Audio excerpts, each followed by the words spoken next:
Alléluia. Gloire à Dieu. Shalom, shalom, shalom. Shalom, pasteur. Que Dieu vous bénisse. Amen. Je suis le pasteur Oulaye Neyi et je suis très heureux de vous rencontrer via nos réseaux sociaux, Instagram, Facebook, Twitter et j'en passe. Bienvenue à B-Plénitude, qui est un espace d'échange, de partage de la parole de Dieu, de méditation de la parole de Dieu, surtout de réception de la sagesse divine. Amen. Aujourd'hui, nous allons parler famille. Et le thème que nous voulons aborder en ce jour, c'est comment vivre une vie familiale harmonieuse au Canada. En d'autres termes, réussir sa vie familiale au Canada. Amen. Pour en parler, je suis avec mon épouse, Germaine Neyi. Bonjour bébé. Bonjour Trésor. C'est le petit nom que je donne à mon épouse. Et je suis également avec deux couples responsables de l'église Bethesda Plénitude au Canada, précisément à Ottawa. Shalom, famille Nda, couple Nda. Shalom à vous. Shalom, couple Owo. Shalom à vous. Shalom, pasteur. Ok. Alors aujourd'hui, nous allons parler de la famille. Amen. Et selon Statistique Canada, puisque nous sommes au Canada, il est mentionné que en 2020, nous sommes en 2024, donc il y a 4 ans, en 2020, il y a eu près de 42 933 divorces au Canada. Je dis bien 42 933 divorces. Et on a essayé de faire aussi quelques petites recherches. C'est vrai que ce sont des recherches informelles, mais on a voulu s'intéresser au pourcentage de divorces parmi les nouveaux arrivants, parmi les immigrants. Et certaines sources nous donnent 49% de séparation des divorces parmi les nouveaux arrivants. Ça nous a interpellés. C'est pourquoi aujourd'hui, je voudrais qu'on parle véritablement de la vie familiale. Comment réussir sa vie familiale ici au Canada.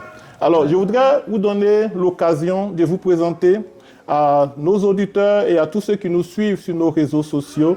On va commencer par le couple Nda. Merci, pasteur.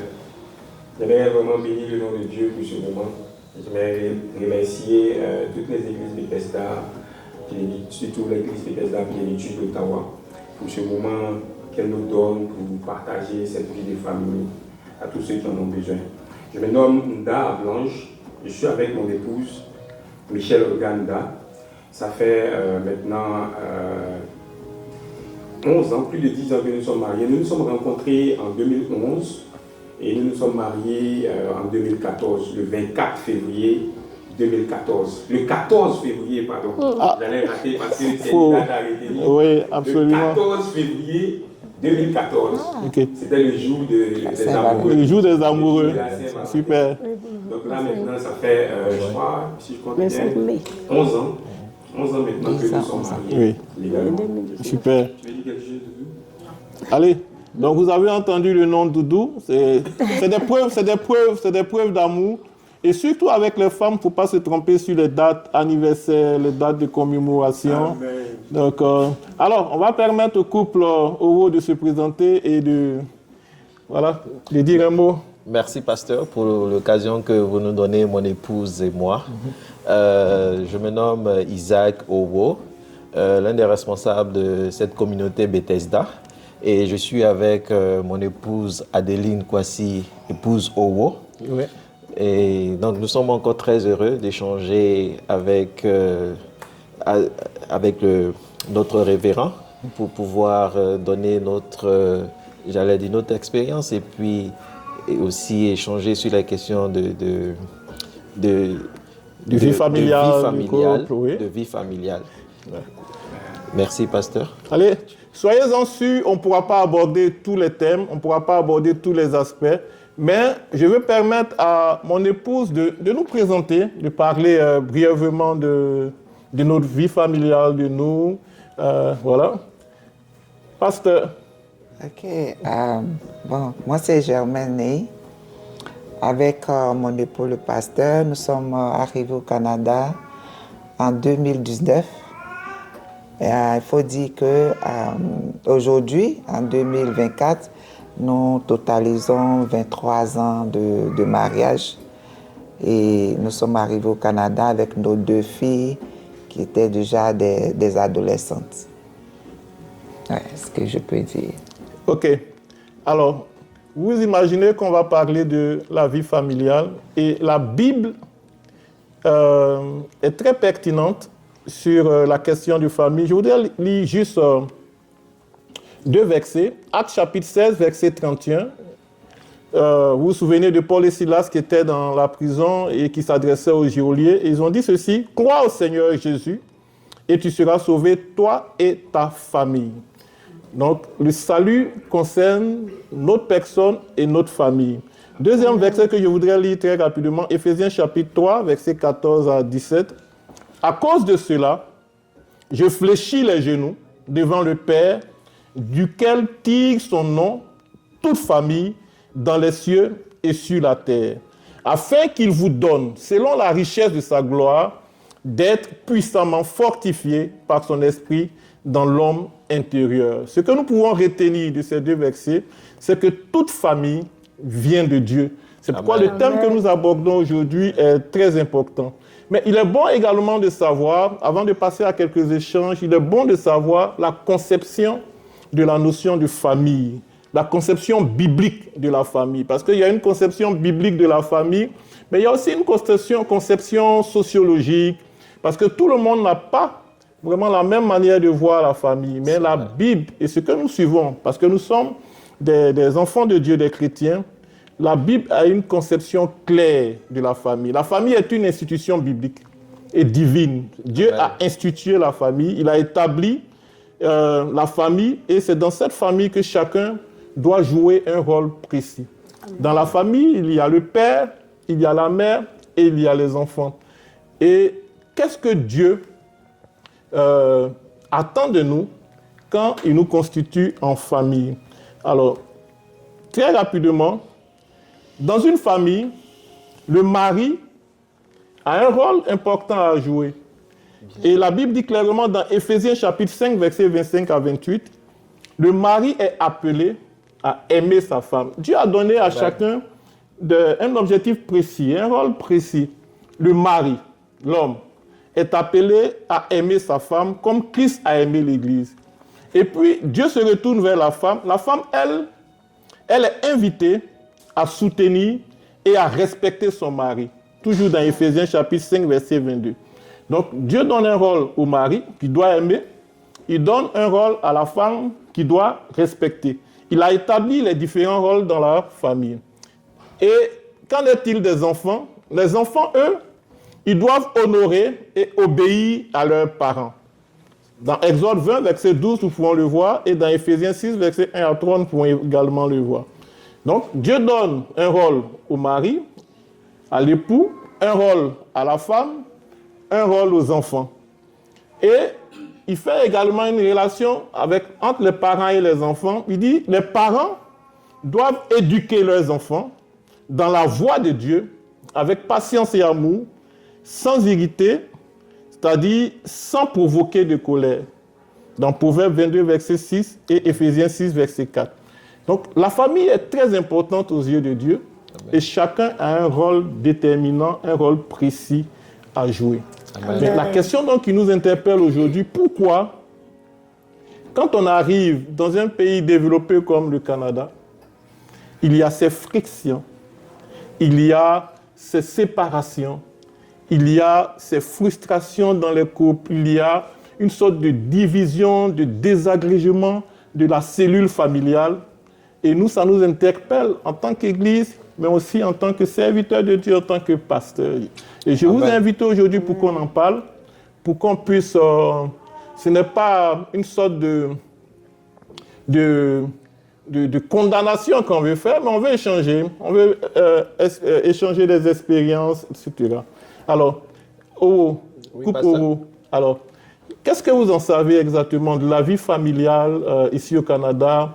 Quelles sont vos expériences? Qu'est-ce que vous pouvez dire à ceux qui nous écoutent, à ceux qui nous suivent? Comment vivre une vie familiale harmonieuse ici au Canada? Merci, pasteur, pour la question. C'est une question vraiment qui est très pertinente. Il faut dire que fort de notre expérience, mon épouse et moi, nous sommes arrivés dans un pays où la culture, les choses sont vraiment différentes de celles que nous avons dans nos différents pays. Mais ce qui a été notre avantage, c'est que d'abord, premièrement, nous sommes un couple, une famille qui craint déjà l'Éternel, qui craint Dieu. Et que nous, toutes choses que nous allons faire, nous mettons Dieu au devant. Et aussi, ce qui est important aussi de souligner, c'est que mon épouse et moi, nous formons véritablement une seule personne. Dans toutes nos décisions, dans tout ce que nous devons faire, nous conjuguons toujours les mêmes efforts. Et ici, ce qui dérange un peu souvent les couples avec qui j'ai eu à échanger déjà, c'est que l'homme et la femme ont tendance à pouvoir faire les choses chacun de son côté. Ouais. Et il y a cette autonomie-là que chacun veut prendre à faire ses propres choses. Ouais. Ce qui est Dieu merci que nous, mon épouse et moi, on a toujours faire les choses en union. Oui. Quoi que nous devons faire, que ce soit dans la vie professionnelle, que ce que je dois faire, j'ai toujours consulté mon épouse. Oui. Elle également m'a toujours consulté. Même au niveau des enfants, nous aussi, on amène les enfants aussi à avoir leur avis dans les décisions, dans les choix que nous allons prendre. Oui. Et vraiment tout cela au regard aussi de la parole de Dieu. Je dis bien au regard de la parole de Dieu parce que ce pays-là est un pays, c'est un très beau pays, mais pour la question d'intégration, il y a beaucoup de difficultés, j'allais dire de challenges. Oui. Et quand on n'est pas vraiment un, ça crée souvent même des divisions, des malentendus, et c'est ce qui occasionne la plupart des divorces. Oui. Dans les foyers. Donc, oui, on en a parlé. Oui. Voilà, on a parlé de 49%, de sources peut-être informelles au niveau des nouveaux immigrants. Je voudrais dire qu'on s'intéresse. C'est vrai que le divorce, il est général au Canada, que ce soit les Canadiens de souche ou des nouveaux immigrants. On l'a dit, en 2020, il y avait 42 933 cas de divorce. Donc nous, on s'intéresse un peu plus aux nouveaux arrivants, aux nouveaux immigrants. On essaie de comprendre ces challenges dont tu as parlé ici au Canada. On sait que c'est un pays qui a une culture différente, tu l'as dit. Et ce que je retiens un peu de ton intervention, c'est l'unité d'action dans le couple. Alors, ça, on va revenir là-dessus. Mais je vais laisser quand même le couple Nda dire un mot là-dessus.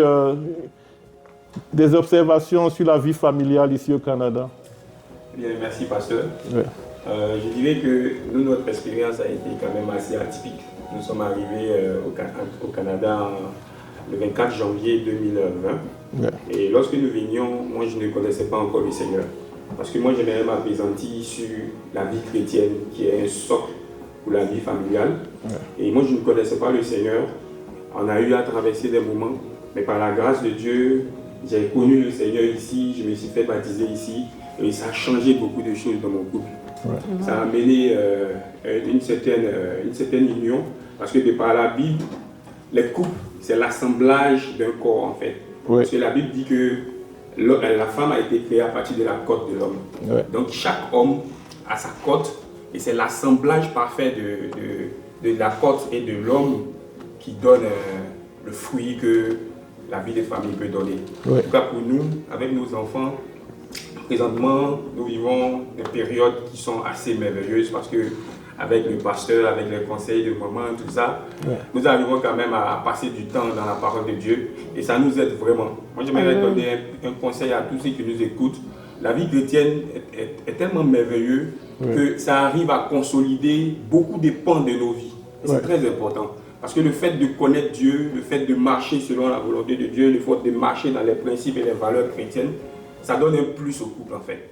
Ouais. Et comme le pasteur le disait tantôt, moi j'aimerais ajouter que l'homme quittera son père et s'attachera à sa mère, à sa femme. Ouais. Quand tu quittes ton père et ta mère et que tu t'attaches à ta femme, vous deux vous formez un. Ouais. Je rejoins le frère Owo dans l'union. Oui. Parce qu'ici au Canada, vous ne pouvez pas aller en rang dispersé. Si vous allez en rang dispersé, c'est sûr que vous allez vous cogner la tête. Oui. Parce qu'ici, il faut faire les choses de façon unanime dans le couple. Il faut faire les choses dans l'union. Et souvent, c'est ce qui est dommage pour nos familles qui viennent, surtout pour nous qui sommes des nouveaux arrivants au Canada. Il y a un choc culturel. Oui. Au niveau de nous, les Africains, il y a un choc culturel. Parce que nous, dans nos pays, nous connaissons comment ça se passe. L'homme est carrément, je dirais, entre griffes, le maître, le chef de la famille. Alors que dans le contexte canadien, c'est un peu différent. Ici, au Canada, on parle d'unité entre l'homme et la femme. Et ce choc culturel-là amène certaines personnes qui n'arrivent pas à l'appréhender à poser des actions qui vont à l'encontre de la vie de famille. Et c'est ça qui occasionne les divorces dans les familles. C'est pour ça que le taux, comme le pasteur l'a dit tout à l'heure, est assez élevé.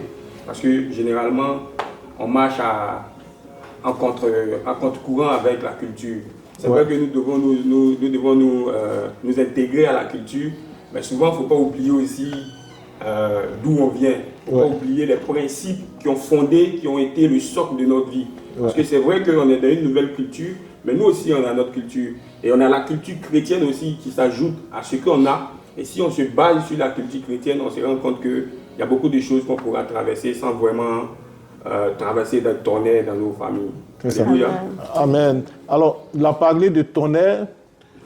Il y a vraiment des tonnerres ici qu'on entend souvent dans des couples.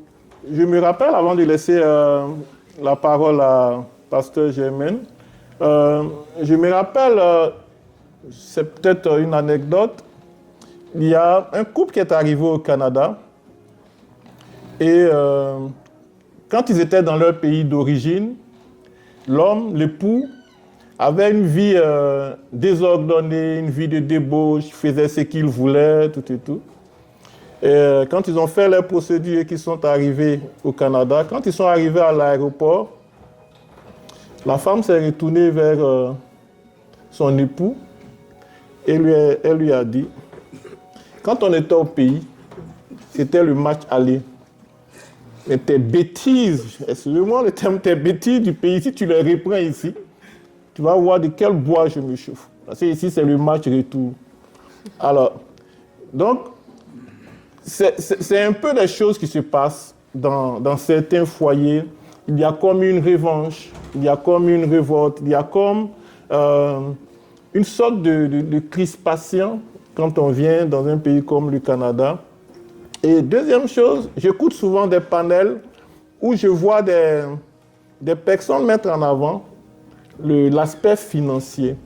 Je sais que dans certaines familles où il y a des enfants, ces familles-là reçoivent des allocations pour les enfants.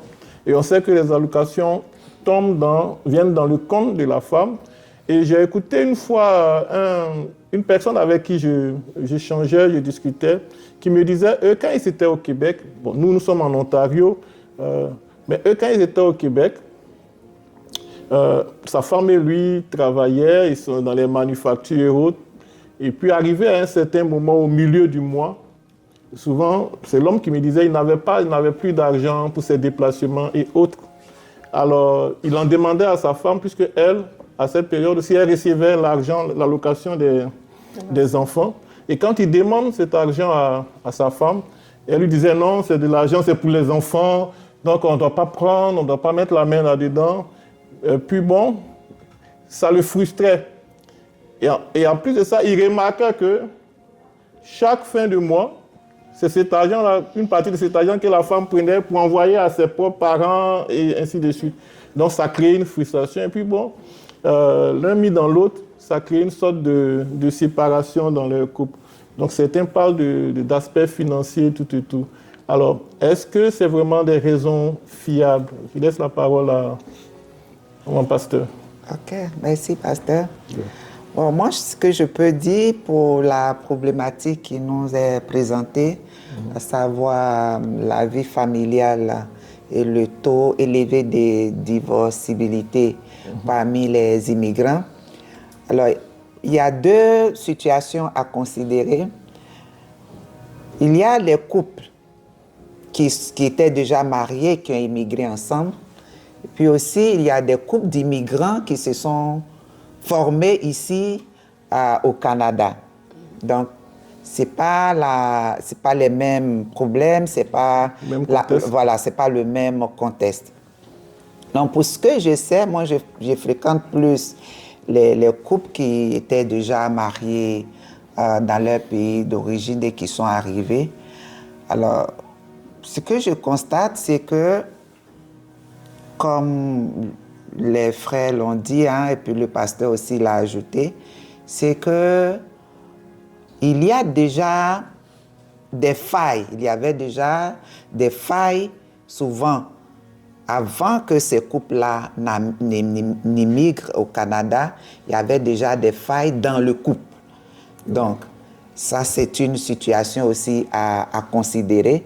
Donc, quand ces problèmes-là ne sont pas réglés déjà avant le voyage, arriver ici, ce n'est pas le fait de changer de situation, de changer de lieu géographique qui règle les problèmes. Les problèmes se règlent de façon frontale. Il faut régler les problèmes en les posant. Il faut consulter des personnes avisées quand ça ne va pas. Mais si ces problèmes sont restés comme tels et qu'on voyage avec ces problèmes, il va sans dire que on va toujours rencontrer ces problèmes-là où on se trouve. Bien sûr. Donc, il y a ce fait. Et ce que aussi j'ai constaté, c'est que on n'arrive pas souvent, les couples n'arrivent pas souvent à établir un équilibre entre ce que ils vivaient au pays, dans leur pays d'origine, selon leur culture, et adapter cela aussi à la situation environnementale. Je prends un exemple. Moi, je connais beaucoup de femmes ici qui étaient des femmes au foyer, qui ne travaillaient pas quand elles étaient dans leur pays d'origine. Mais ici au Canada, tout le monde travaille. Ou tu vas à l'école ou tu travailles. En tout cas, je connais presque pas de femmes au foyer en tant que telles. Donc, vu sur cet aspect-là, la femme est occupée. Et l'homme aussi est occupé. Et chaque jour, chacun va à ses occupations. Donc, ce que moi j'ai remarqué, ce dont les femmes se plaignent très souvent, c'est que mais dans ces conditions, quand on rentre, presque la charge, tout le monde est fatigué et la charge domestique repose essentiellement sur la femme. C'est comme si la femme, elle travaillait doublement. Donc, elle travaille en dehors, elle travaille encore dans le foyer. C'est vrai que une femme censée ne dira pas, par exemple, à son mari, une femme, chez nous les Africains, une femme censée ne dira pas à son mari, chérie, aujourd'hui c'est ton tour de laver les assiettes, c'est ton tour de faire la cuisine. Mais l'homme lui-même, voyant les conditions, devait a priori s'investir avec les enfants, surtout ceux qui ont des jeunes enfants, les mères. Moi, je vois des femmes vraiment hyper occupées, désemparées souvent parce que le travail, les études, les enfants, le travail domestique, ça fait vraiment beaucoup. Et l'homme devait s'investir. Mais souvent, on ne voit pas cela.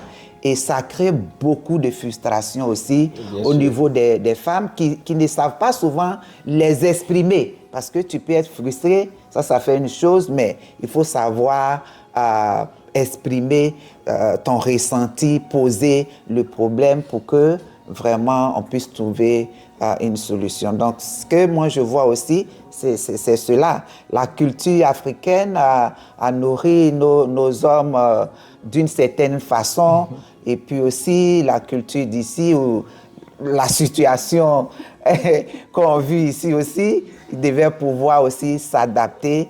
Et voilà, mais l'homme, il reste toujours le chef. Et dans sa peau de chef, il y a certaines choses aussi qu'il n'aimerait pas qu'on lui dise. Et puis, de son côté aussi, il est frustré parce qu'on est venu dans un pays développé, ma femme se sent, et se donne le droit de me dire certaines choses. Et puis aussi, l'homme aussi est frustré, la femme aussi est frustrée. Bon, tout ça, quand il n'y a pas l'harmonie, quand il n'y a pas quelque chose autour duquel on peut se retrouver, par exemple, la parole de Dieu, qui est pour nous un socle. On peut se retrouver dans le Seigneur, dans la prière, pour trouver des solutions. Et souvent, quand cela fait défaut, alors ça va dans tous les sens. Donc, la dernière chose aussi que je peux ajouter, c'est que on vient dans un pays pour chercher un meilleur bien-être, pour chercher à améliorer notre bien-être. Mais on vient avec une vision. Donc le couple lui-même doit savoir pourquoi il est là. Si on voyage seulement pour être au Canada, on est au Canada et puis c'est fini, mais là il y a problème. Parce que votre destinée n'est pas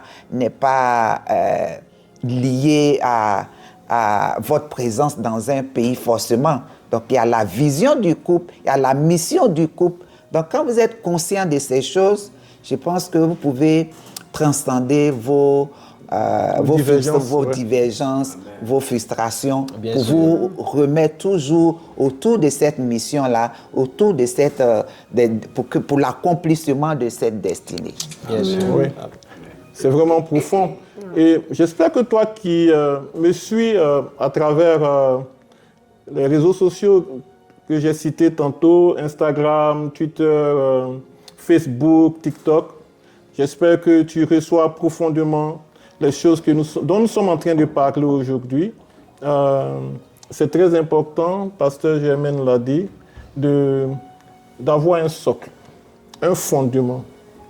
On peut avoir des divergences, on peut avoir des difficultés, mais quand on a un fondement, un socle, c'est-à-dire la parole de Dieu, notre crainte du Seigneur, je pense que les problèmes, toutes les difficultés peuvent être résolues. Bien Ça, sûr. c'est vraiment très important. Et parmi vous également, vous avez abordé la culture canadienne vs la culture de nos pays d'origine, tout et tout. Moi, j'ai écouté une fois une personne, c'est pas au Canada, mais c'est dans un autre pays occidental qui me disait, lui, quand il revient, sa femme doit toujours piler son foutou, sa nourriture. Ça fait 15 ans qu'il vit à Londres.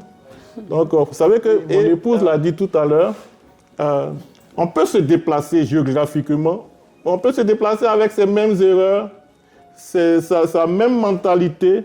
Donc, il faut un changement vraiment fondamental. Un changement fondamental. Alors, la deuxième question que j'ai bien envie de vous poser, si vous devez donner des conseils pratiques à ceux qui nous suivent aujourd'hui, 2 ou 3 conseils fondamentaux, ce seraient lesquels? Kupunda. Tu veux ajouter? Ok, merci, pasteur. Moi, je pense que par expérience, parce que généralement, quand on est ici au Canada, on a des proches, on a parmi nous des amis qui ont eu à connaître, qui sont passés par le divorce. Et quand on écoute leurs histoires, effectivement, j'aimerais revenir sur un point que maman a relevé. Il y a ce volet-là, ce volet culturel-là. Mais à côté de cela, il y a le volet financier. Ouais. Le volet financier, ici au Canada, chacun travaille. Chacun apporte quelque chose sur la table. Mais quand on reste dans notre contexte africain, dans notre contexte ivoirien plus précisément, généralement c'est l'homme qui fait tout. En Côte d'Ivoire, c'est l'homme qui s'occupe du foyer, c'est l'homme qui est appelé à amener quelque chose sur la table. Donc ça lui confère une certaine position qui lui donne beaucoup de privilèges. On peut parler de la domination masculine. Exact, c'est ce que je voulais dire, mais comme le mot est un peu fort, domination. Oui, on y va, on est en train d'échanger avec nous. Donc ça confère à l'homme une certaine domination sur la femme. Et lorsqu'on arrive dans le contexte canadien, ici c'est différent. Matin, chacun sort, la femme sort, elle apporte un plus, monsieur apporte un plus. Donc dans ce contexte-là, c'est vraiment difficile pour un homme de faire valoir sa prétendue domination sur la femme. Ça ne va pas passer. Il y a aussi le fait qu'il y a l'allocation, comme le disait le pasteur. La gestion de l'allocation, généralement, ça entraîne aussi des frictions dans le couple. En ce sens qu'on n'essaie vraiment pas l'objectif pour le couple qui viennent, on ne sait pas l'objectif de l'allocation. Et ça entraîne des mésententes dans le couple et qui vont jusqu'au divorce. Je connais l'histoire d'un couple comme ça qui a eu à divorcer à cause de l'allocation. Mais si vous connaissez le but de l'allocation, je pense que normalement ça ne va pas créer des frictions. Donc ça c'était le deuxième point. Ouais. Et le troisième point, le conseil que moi je peux donner, parce que ça a été mon expérience, c'est Dieu. C'est Jésus-Christ de Nazareth. Amen. Jésus, c'est c'est la boussole, Oui. c'est le rocher, Oui. c'est l'appui, c'est l'aide sur lequel nous pouvons tous compter. Oui. Et quand tu invites Jésus, quand tu jettes ta couronne de chef de famille ou ta couronne de père et que tu laisses la place à Jésus pour orienter ton couple, c'est sûr que ta famille va connaître un bonheur. Ouais. C'est sûr. Parce que Jésus, quand il prend le contrôle, lui, il sait ce qui est bon pour la famille, il sait ce qui est bon pour les enfants. Moi, j'aimerais revenir un peu sur les enfants, si tu me le permets. Oui, parce que c'est un aspect que j'allais aborder à la fin, mais c'est bon, on peut y aller. Okay. Okay. Donc, j'aimerais faire cette divergence-là pour parler des enfants. Oui. Les enfants aussi créent, la gestion des enfants entraîne aussi des frictions dans le couple entre monsieur et madame. Oui. En ce sens que généralement, nous, je me réfère toujours à notre culture parce que c'est elle que je la connais le mieux. Chez nous, c'est la femme qui gère les enfants. Mais quand on arrive au Canada, normalement, comme maman l'a dit, maman disait une femme sensée ne peut pas demander à son homme de faire la cuisine. Mais moi, je dirais aussi, un homme sensé ne peut pas regarder sa femme toujours faire le ménage seul, les choses seules. Moi, j'en ai fait. Ma maman était arrivée, elle était avec nous, elle m'a vu laver les toilettes. Elle était choquée. Mais je lui ai dit, mais c'est ça, ici nous sommes au Canada. Donc, il faut gérer les enfants. Nous, on a traversé une période, je dis toujours assez atypique, parce que quand on était arrivé, ma femme faisait des formations et elle partait le matin. Elle partait à sa formation. Moi, je sortais le matin pour aller au travail. Quand elle quitte la formation, elle me trouve, on travaillait ensemble dans la même organisation. Elle me trouve au travail, on se dépasse à la porte de l'entreprise, on se regarde souvent même sans se saluer. Moi, je retourne rapidement aller chercher les enfants à l'école. Donc, on n'a même pas le temps d'échanger. On faisait tout par téléphone. Quand je vais chercher les enfants à l'école, j'arrive à la maison, je dois les laver. Cameron, il était petit, il avait, je crois, 5 ans. Ashley aussi était toute petite, elle avait 8 ans. Je dois les laver. Je dois faire la cuisine. Je dois servir Cameron, et puis je dois servir Ashley et je dois me mettre à étudier parce que j'étais aussi aux études à l'Université de Montréal. Oui. Et un jour, j'ai mis le riz au feu, c'est une anecdote. J'étais en train de faire le coup et puis le riz a commencé à cramer. Donc Cameron est venu, lui, j'ai fait le coup en ligne et il a crié, papa, le riz a cramé. Le professeur dit, mais qui prépare du riz? J'ai dit, monsieur, excusez-moi. Il dit, ah bon, donc tu es sûr? J'ai dit, oui, je suis sûr. Donc c'est pour dire qu'ici, il faut jeter sa couronne d'homme, il faut laisser sa carapace d'homme africain, il faut essayer de réfléchir au bien-être de la famille, il faut veiller aux enfants, il faut accorder du temps aux enfants, parce que généralement, le temps qu'on passe avec les enfants, ça apporte aussi de l'harmonie entre monsieur et madame, passer du temps autour de la parole, comme maman a dit, moi je pense que c'est très important, et vraiment, c'est la religion chrétienne qui peut vraiment nous apporter tous ces outils-là pour mieux gérer nos familles. Oui. Merci. Ah, mais c'est un très bon partage, c'est vraiment quelque chose de très profond. J'espère que vous êtes bénis en suivant cette émission. Alors, tu as parlé en dernière position du cas des enfants, de la gestion des enfants. Le couple Owo, vous en avez combien? Nous avons 3 enfants, 3 merveilleuses filles. Oui, que je connais, Elora, Harmonie et Oran. Elle, son nom, je n'ai jamais su prononcer. Alors, mais qu'est-ce que tu en penses? La gestion des enfants et quels conseils tu pourrais donner à tous ceux qui nous suivent aujourd'hui, qui suivent Bplénitude? Merci, pasteur. Encore une fois, au niveau pour la gestion des enfants, comme je l'ai dit, comparativement à nos valeurs africaines et au pays, comme le frère l'a dit tout à l'heure, c'est généralement la femme qui s'en occupe. L'homme, lui, il est tout en partie à chercher de quoi rapporter à la maison. Mais ici, c'est un contexte assez différent parce que les enfants, ça implique véritablement les 2 parents.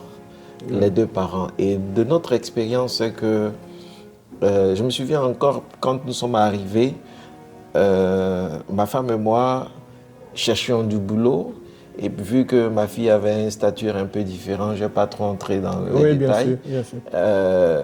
Il fallait que soit ma femme ou moi parte au travail.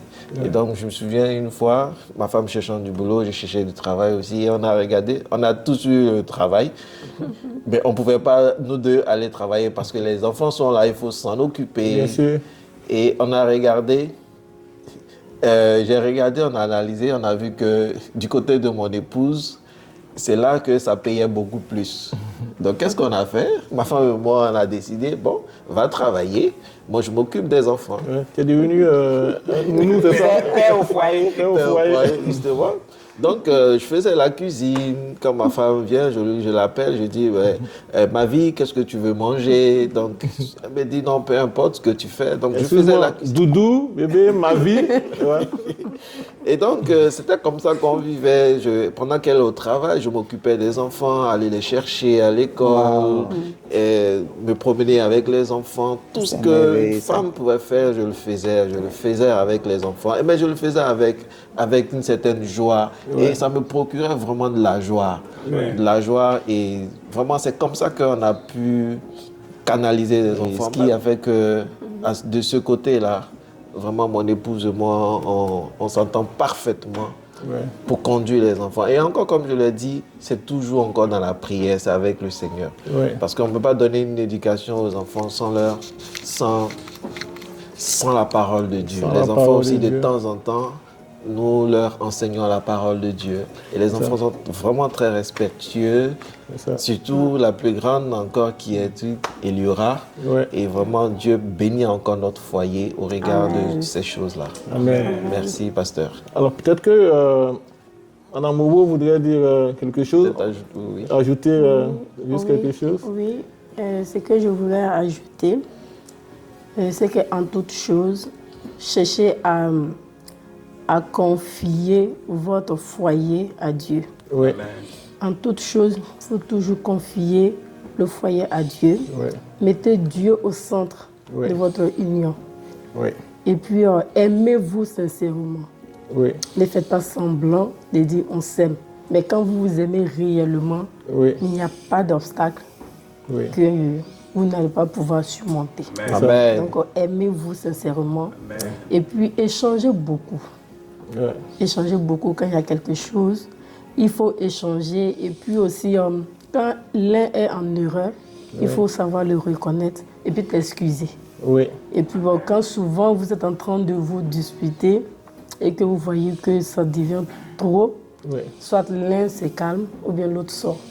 Et après maintenant, quand vous revenez en des meilleurs sentiments, chacun essaie de dire « Ah chérie, tu m'as fait ça, ça ne m'a pas plu » et l'autre s'excuse. Ouais. En ce moment, on s'entend et puis bien, la vie continue. Oui. C'est vraiment très, très profond. Moi, je suis vraiment impressionné par tous ces témoignages de vie, etc. Mais je voudrais poser la question à vous, les femmes, qui êtes sur ce plateau. Que dites-vous de ceux qui pensent que le Canada offre beaucoup plus de force, beaucoup plus d'autorité, beaucoup plus d'avantages aux femmes? Que dites-vous de cela? Est-ce que vous pensez que les femmes sont beaucoup plus favorisées, n'est-ce pas, ici au Canada, que les hommes? C'est une question un peu banale, mais je ne sais pas comment la reformuler. Vous comprendrez avec moi, parce que je sais qu'il y a certains hommes qui se plaignent. On a parlé de domination masculine. Peut-être que c'est une sorte de complexe, mais qu'est-ce que vous pensez de ça? Je suis d'accord avec Pasteur, avec vous, parce que certains hommes me disent que c'est un pays des femmes. C'est un pays des femmes. Il y a certains même qui disent, est-ce qu'on peut le dire ici, au Canada, il y a une sorte de classification. La femme, le chien, et la femme, les enfants, les chiens, et puis les hommes. Non, premièrement, il faut les enfants. Ah, les enfants. Après, la femme. La femme. Les animaux. Les animaux. Et les hommes. Et les hommes. Les enfants, les femmes, les écureuils, et puis les hommes. Ah, tu vois. Donc, les hommes eux-mêmes, donc ça choque, ça fouette un peu l'orgueil des hommes. Mais qu'est-ce que vous en pensez? Vous qui êtes des femmes chrétiennes, et qui avez la connaissance de la profondeur de la parole de Dieu, comment vous gérez vos couples, votre foyer, votre maison? En une phrase. Quel est le conseil que vous pouvez donner à une femme qui nous écoute aujourd'hui? Ouais, pasteur, tu as posé une première question. Ouais. Tu as demandé est-ce que le Canada est un pays qui favorise plus la femme. Ouais. Alors, il y a ici une notion, enfin, que moi j'ai vraiment apprise, que j'ai appréciée, c'est l'équité. Ouais. C'est-à-dire qu'il y a la justice et il y a l'équité. Ouais. Donc, l'équité, en quelque sorte, c'est ce qu'on fait pour que le faible, dans sa faiblesse-là, arrive quand même au même niveau que le fort pour qu'il y ait une certaine justice. Si je peux paraphraser, l'équité, c'est par exemple, si on a une personne qui est petit détail, qui n'arrive pas à voir, par exemple, dehors, puis il y a une autre personne, elle peut voir dehors jusqu'à son menton. Mais celle qui n'arrive même pas à voir, on va lui donner une brique pour la soutenir, pour qu'elle puisse être au même niveau que l'autre, pour voir. Mais est-ce qu'il y a une injustice là? L'autre peut percevoir ça comme une injustice parce qu'on donne une brique à l'autre. Mais toi, tu es déjà favorisé par la nature. Tu n'as pas besoin de cette brique pour voir. Mais c'est la personne qui a besoin de la brique là qu'on aide. Donc souvent, c'est une perception que les gens développent ici, surtout nos frères africains, mais qui n'est même pas fondée, qui n'est pas juste. Moi, je dis toujours, les pays occidentaux ne favorisent pas la femme parce que si tu es une femme que tu commets un crime, ben, tu vas en prison. Bien si sûr. c'est avéré, tu vas en prison. C'est pas parce que tu es une femme que tu seras innocenté. Si c'est un homme aussi qui a commis le même crime, il aura la même sentence. Donc, on a les mêmes droits et on a les mêmes devoirs.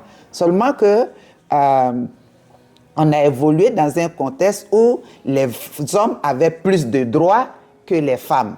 Donc, du coup, quand on arrive dans un contexte que l'homme voit qu'il est au même niveau que la femme, il sent que comme si la femme même l'avait dépassé. C'est juste une perception.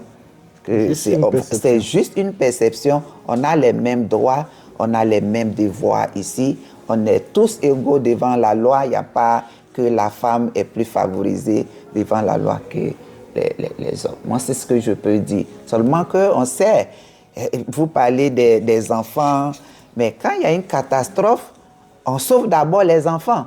Les hommes sont déjà forts naturellement. Ils peuvent s'en sortir. Donc, on sauve les enfants.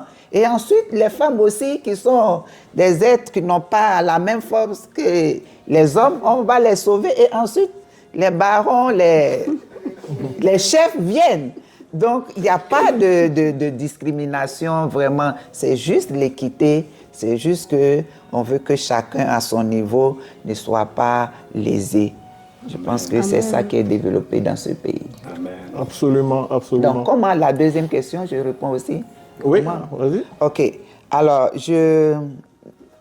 qu'est-ce que je peux dire? Comment faire pour consolider son couple? Tout à l'heure, on parlait de la relation entre mari et femme, mais il faut dire aussi que, puisqu'il s'agit de la vie familiale, la relation entre mari et femme impacte aussi le développement des enfants. Oui.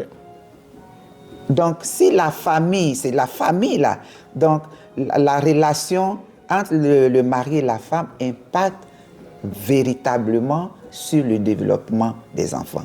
Si cette relation-là n'est pas une relation équilibrée, harmonieuse, les enfants, à coup sûr, seront vraiment impactés. C'est pourquoi on voit aussi, en même temps, on parle du taux de divorce parmi les immigrants, mais il y a l'évolution aussi des enfants issus de la diversité qui devient aussi de plus en plus une problématique ici.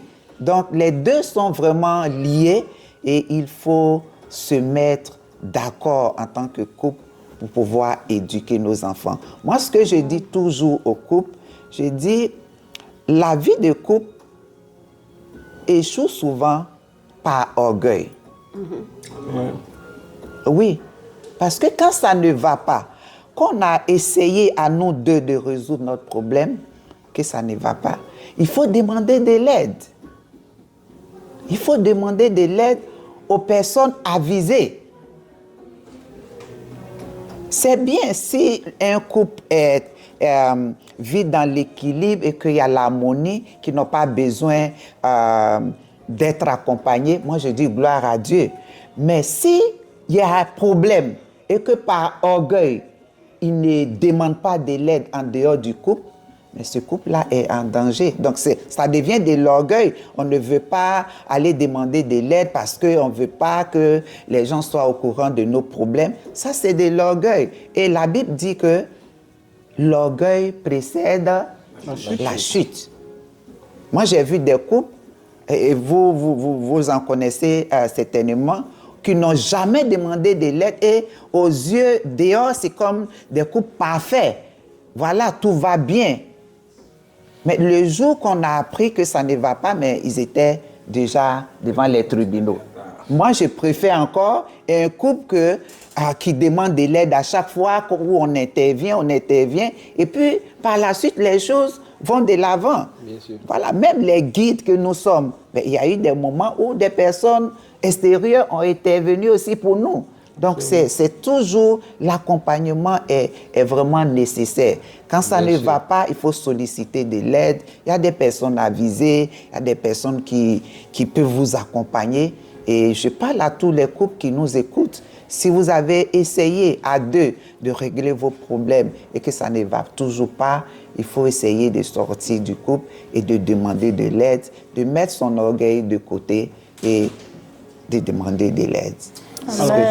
C'est vraiment profond. Et l'une des choses que je voudrais ajouter, puisqu'il y a des milliers de personnes qui nous suivent, quand on parle de demander de l'aide, il faut demander, tu as employé un terme important, demander de l'aide à des personnes avisées. Aujourd'hui, il y a tellement de personnes sur les réseaux sociaux qui deviennent des coachs matrimoniaux, mais qui égarent beaucoup de couples. Je vous ai dit que le fondement d'un couple, c'est Jésus-Christ, c'est la parole de Dieu. Il faut chercher des personnes qui ont la crainte de Dieu, qui peuvent vous conseiller, qui peuvent vous montrer la bonne voie. Dans Psaume 32, verset 8, le Seigneur lui-même dit, « Je t'instruirai, je te montrerai la voie que tu dois suivre, je te conseillerai et j'aurai les regards sur toi. » Mais un coach matrimonial qui n'a pas Jésus ne peut pas se disposer à t'instruire de la part de Dieu, à te conseiller, à te montrer la voie que tu dois suivre et à avoir les regards sur toi. C'est impossible. C'est pourquoi il faut se confier à des hommes de Dieu. Et encore là, il faut examiner l'homme de Dieu. Je dis toujours que quand on se confie à un homme de Dieu, il faut examiner. La Bible dit, examine toutes choses et retiens ce qui est bon. Ce n'est pas tous les hommes de Dieu qui sont sur les réseaux sociaux auxquels on doit se confier. Et ça, il faut qu'on le dise. Il faut examiner les choses. Parce que la vie de couple est tellement importante. La vie familiale, on l'a vu, c'est une institution divine. Et Dieu tient, et les enfants même que Dieu nous donne, nous sommes considérés comme des gérants. Dieu va nous redemander des comptes par rapport à la gestion que nous avons eue de ces enfants. Et j'ai tellement mal quand je vois toutes ces statistiques, toutes ces personnes qui ont besoin d'aide et qui souffrent intérieurement. Mais on fait cette émission pour que vous puissiez bénéficier de la somme d'expérience que le Seigneur a pu quand même nous donner, de pouvoir vous aider dans cette marche, dans votre vie familiale. Et une des choses importantes que mon épouse vient de dire, c'est que tout homme a besoin d'un superviseur. Bien sûr. Tout homme. Nous-mêmes qui sommes pasteurs, nous ne vivons pas notre vie pastorale es nihilo, on a des superviseurs, des pères qui nous regardent. Donc le jour où il y a un problème, on sait qu'il y a un père qui va venir nous donner des conseils. Et mes responsables qui sont là, moi je les supervise, je les regarde. Il y a un problème, ils viennent, ah bon, il y a tel problème. Tout homme, tous les couples ont besoin, et ça sauve le couple. Mais si tu vis, tu es un couple indépendant qui vit sa vie, c'est ce qu'on voit, c'est ce qui crée toutes ces frustrations, toutes ces séparations.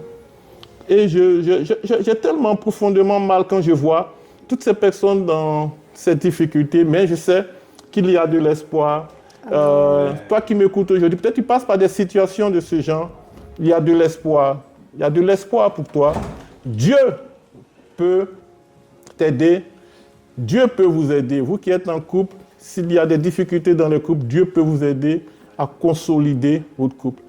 Et on l'a dit, il faut laisser tomber l'orgueil, être humble, reconnaître ses fautes, reconnaître ses erreurs et puis aller de l'avant. On terminera par des éléments à prendre en compte, mais je voudrais juste qu'on fasse un tour de table, un dernier tour de table. Nous sommes presque à la fin de notre émission.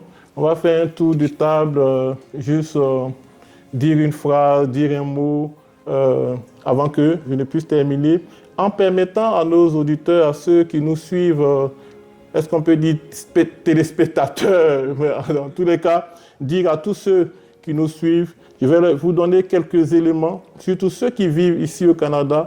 On en connaît par milliers qui ont besoin de quelques conseils que je vais donner avant de terminer. Mais je vais faire un tour de table. Coupe, un dernier mot. Ok, merci, pasteur. Encore pour l'occasion que vous nous donnez.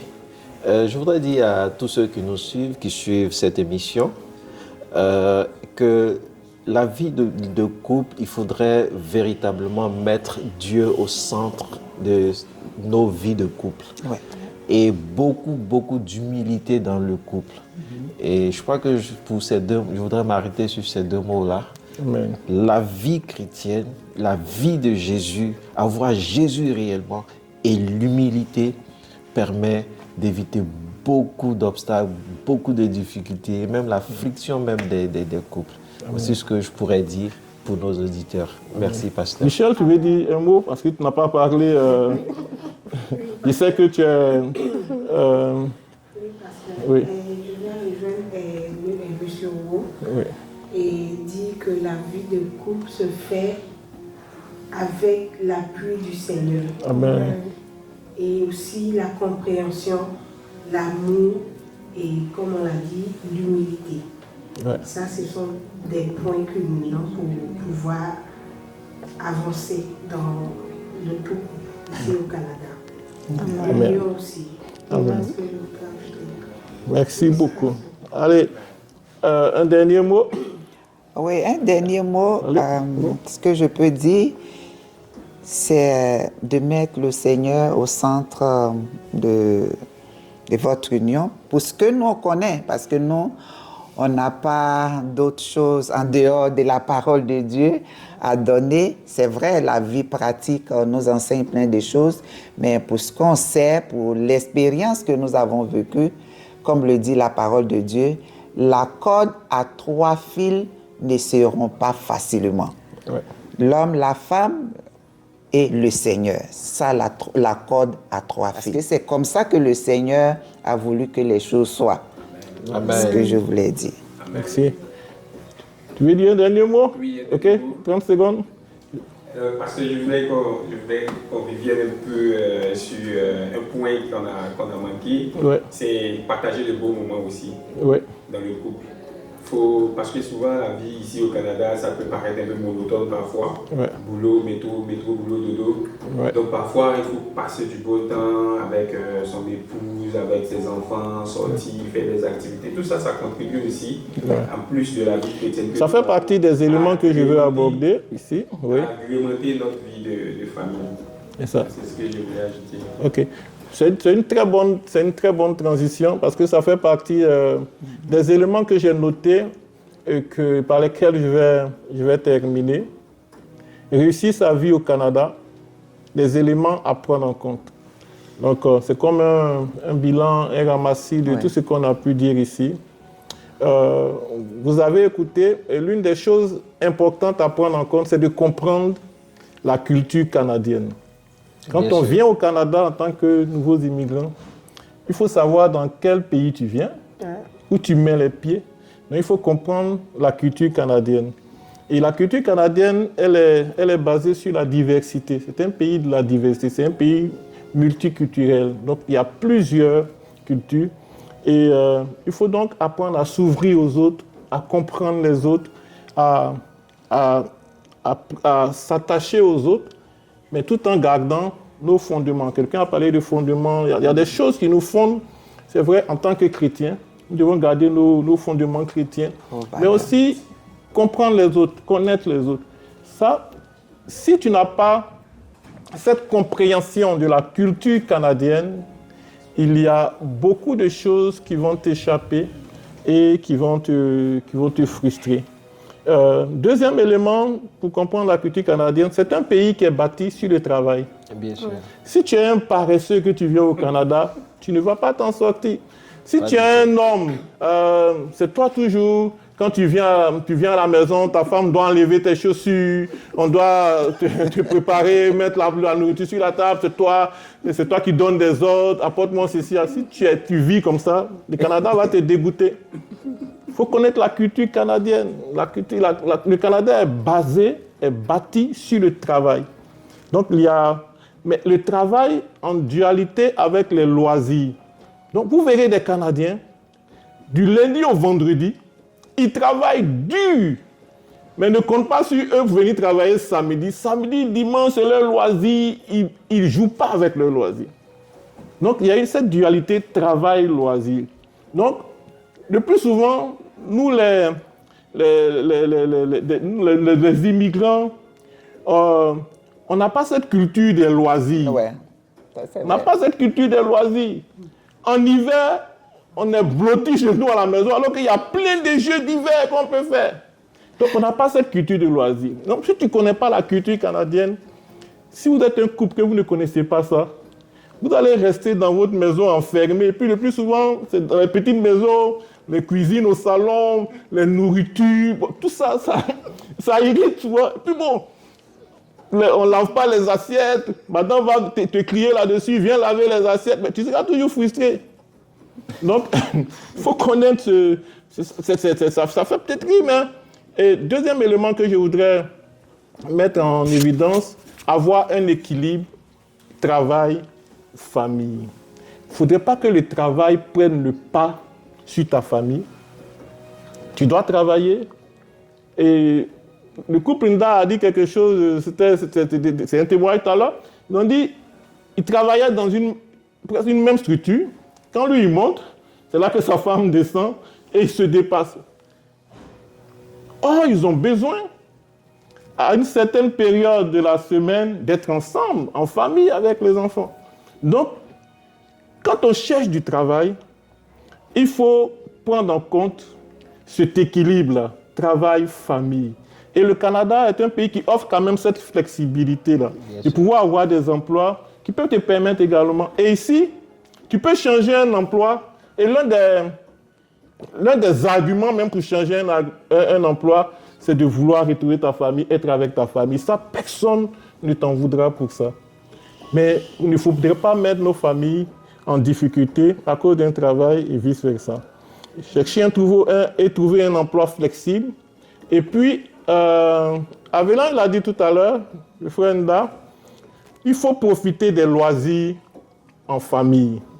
Participer à des événements culturels et communautaires en famille. Il faut participer à ça. Aller regarder des matchs de basket, des matchs de soccer en salle, mais en été, pendant l'hiver. Puisque nous sommes en hiver, aller regarder des matchs de hockey, aller marcher. Certains me diraient, mais il est fou celui-là, mais aller marcher dans les parcs, aller faire du hockey sur glace. Ça, c'est des choses qui vont t'amener à apprécier le Canada. Et puis, il faut préserver aussi les valeurs familiales en effectuant des voyages en famille. Il faut faire des voyages en famille. Moi, je me souviens que ça nous a beaucoup aidés. Quand nous sommes arrivés, on voyageait beaucoup avec nos enfants. On était à Sudbury, on vient passer du temps à Ottawa, on loue des hôtels, des Airbnb, on va à Toronto. On est parti dans plein de villes, North Bay, etc., avec les enfants. Et les enfants aimaient ça. Si tu es avare, tu ne peux pas faire ce genre de choses. L'argent que tu gagnes, le travail que tu fais, c'est pour ta famille. C'est pour mettre ta famille à l'aise. On le faisait, et puis bon. Allez manger au restaurant. Monsieur, madame. Monsieur, madame, vous partez manger au restaurant. Moi, je connais la plupart des restaurants ici à Ottawa. Je peux vous confier, mais je ne veux pas faire de la publicité gratuite. Mais allez manger au restaurant. Je sais où vous pouvez trouver des bons plats, quel que soit le... C'est important. C'est important. Donc, organisez régulièrement des repas pour discuter aussi des projets et des défis. Et puis, maintenir un dialogue aussi ouvert entre tous les membres de la famille, surtout avec les enfants. Au départ, quand on est venu, on ne comprenait pas l'attitude des enfants. Mais les enfants ont un problème quand ils viennent au Canada. Un problème d'adaptation, d'intégration. C'est difficile pour eux. La pression, ils viennent d'un monde nouveau. Nous, on est déjà adultes. On essaie plus ou moins de gérer. Mais les enfants, c'est difficile pour eux. Souvent, on se plaint des enfants. On dit, mais les enfants deviennent impolis, ils deviennent difficiles. Non. Ils vivent des réalités, souvent qu'ils ne peuvent pas dire. Ils sont confrontés souvent à des chocs culturels. Donc, en tant que parents, nous devons offrir à nos enfants cette assurance parentale qui leur permet de se sentir en sécurité et de pouvoir affronter. Parce que nous affrontons les défis ensemble. La famille, elle marche ensemble. Le père, la mère et les enfants. Donc, ce sont quelques petites choses que sur lesquelles je voudrais terminer. On en a parlé, j'ai fait juste un bref résumé. Alors, je voudrais qu'on prie pour tous ceux qui nous suivent. Je voudrais qu'on prie pour tous ceux qui nous suivent, peut-être tu nous as suivis, tu as sûrement des questions que tu te poses. Je peux, en regardant les liens qui passent sur l'écran, tu peux nous envoyer tes questions et nous allons entrer en contact avec toi et nous pourrons répondre à tes préoccupations. Mais je voudrais prier pour toi. Je vais demander d'abord à mon épouse, pasteur Germaine, de prier pour toutes les familles qui passent par des moments difficiles, par des moments de doute. Certains même se disent, mais est-ce qu'on a bien fait de venir au Canada? J'ai vu des gens qui ont regretté leur arrivée au Canada parce que leur couple est en instance de séparation, de divorce. Mais nous savons que la personne qui peut changer les circonstances défavorables en circonstances plus que favorables, c'est Jésus-Christ de Nazareth. Amen. Nous voulons vous confier à Jésus. Je vais permettre à mon pasteur de prier pour vous. Prions le Seigneur. Père éternel, nous voulons bénir ton Saint-Nom et te rendre toute la gloire pour ce moment, cette opportunité que tu permets. Et nos pensées vont particulièrement vers tes enfants, vers des couples, Seigneur, qui traversent une situation difficile ici au Canada, qui sont en instance de séparation, qui vivent des mésententes sans fin, qui ne trouvent pas de solution, Seigneur, à leur discorde. Je te prie, Seigneur, étends tes mains, étends ta main, Seigneur, sur ces couples. Amen. Que ta grâce les visite, Seigneur. Amen. Jésus. Car tu es un Dieu de grâce. Alléluia. Aie compassion, Seigneur, de ces familles, oh mon Dieu, vers qui l'ennemi vient comme un fleuve. Mais ta parole dit, même si l'ennemi vient comme un fleuve, toi tu es capable de l'arrêter. Rien n'est impossible, Seigneur. Alléluia. Quelle que soit la situation que traverse un couple, Jésus, tu es la solution. Amen. Car tu as dit que tu es le chemin, la vérité et la vie. Seigneur, que cette vie surabonde, Seigneur, sur les couples. Et que ta vie, Seigneur, oh mon Dieu, déborde à chacun. Amen. Que toute la gloire te revienne, Seigneur, parce que tu apportes la restauration, la réconciliation, Seigneur. Alléluia. Merci, Père, car tu envoies un nouveau départ. Avec toi, Seigneur, tout est possible. Amen. À toi ce soit la gloire, Père, au nom de Jésus. Amen. Amen. Amen. Je voudrais aussi te dire, toi qui nous écoutes, peut-être que tu n'as pas encore donné ta vie à Jésus-Christ. je veux t'inviter à faire cette prière avec moi. Tu as écouté, tu as suivi cette émission et tu te dis dans ton cœur, que dois-je faire pour être sauvé ou pour sauver ma famille? Tu vas dire comme Paul a dit à ce geôlier, crois et tu seras sauvé, toi et ta famille. Pourquoi? Fais cette prière avec moi. Dis avec moi, Seigneur Jésus, j'ai écouté ta parole aujourd'hui au travers de tes serviteurs. Je veux donner ma vie. Je veux me donner à toi. C'est pourquoi je fais cette prière. Pardonne mes péchés. Pardonne mes iniquités. Efface mes transgressions.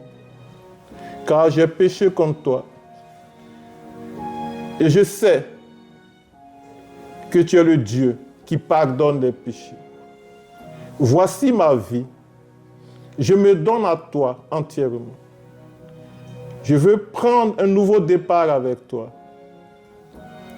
Accepte-moi comme ton enfant. Et je t'accepte dans mon cœur comme mon Sauveur et mon Seigneur. Merci Seigneur pour ta grâce dans ma vie. Je te présente mon couple et je prie Seigneur que tu accordes ta grâce à mon couple, à ma famille, à mes enfants. Au nom de Jésus. Amen. Amen. Alors, B-Plénitude est donc une émission qui est produite par la communauté Bethesda Plénitude, qui est une filiale des églises Bethesda International.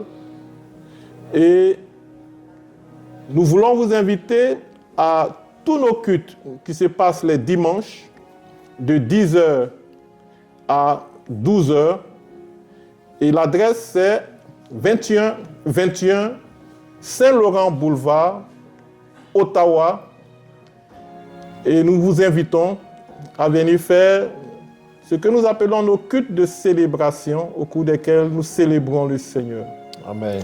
Dieu vous bénisse et à bientôt pour un autre thème que nous aborderons à B-Plénitude. Que Dieu vous bénisse. Allez, Amen. Shalom, shalom, shalom.